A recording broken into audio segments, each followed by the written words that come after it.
Hi, I'm Jim Kleinpeter, LSU beat writer for NOLA.com, the Times-Picayune. I'm with NFL consultant and scout Chris Landry, and we're talking NFL draft, a guy that LSU fans saw a little bit of, not a lot of. He ran into some off-field problems. Rashard Robinson was impressive. He looks impressive, a long, lean cornerback, the kind that they like to put out there, a little bit light and a little bit troubled off the field. He got suspended at LSU and then eventually kicked off the team. Tried to come back but didn't quite make it. How much is that going to hurt Rashard Robinson? I mean, is it that much of a gamble with this guy? Well, I think it's individual. I think everybody kind of looks at it in their own way. It's certainly going to hurt him. To me, he reminds me a lot of Dominic Rodgers-Cromartie, who on and off the field, quite frankly. As a player, he's a second-round talent. He is long. He's got great cover skills. He can line up outside. It can stay on top of vertical routes.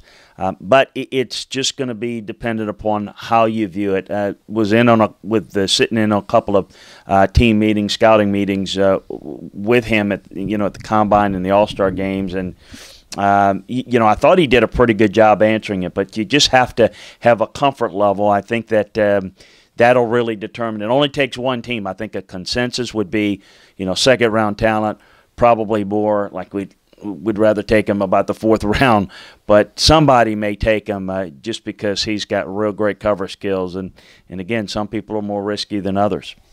Okay, a round for him, it's you think, and a team maybe that's a good fit? Listen, I think that there's not a team in the league that wouldn't like his cover skills on the outside. Again, the issue with, and I always get asked this, well, if you don't like him in the second round, why would you take him in the fourth round? Well, the issue is there becomes a point where the risks are mitigated by who else is still on the board.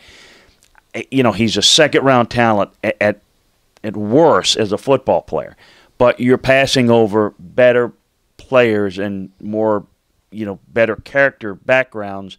So it's a little riskier to take a guy in that high. It's really I think he's a true wild card in this draft, certainly from the LSU or ex-LSU standpoint. I wouldn't shock me if he goes in the second round. It wouldn't shock me if people were scared away and waited to the fourth or fifth round. It really is hard to say, and I think there's, again, a lot of teams that would like a guy that can cover like that. And listen, you got to drill down and get to know the guy, and you got to make a gut decision. And there's no simple book that can say this is how you do it, but I think you have to have a good feel for him, and I think he's done a good job of addressing it. Okay, there you have it. Rashard Robinson got a shot to play in the NFL probably. For Chris Landry, I'm Jim Kleinpeter. We'll see you on NOLA.com.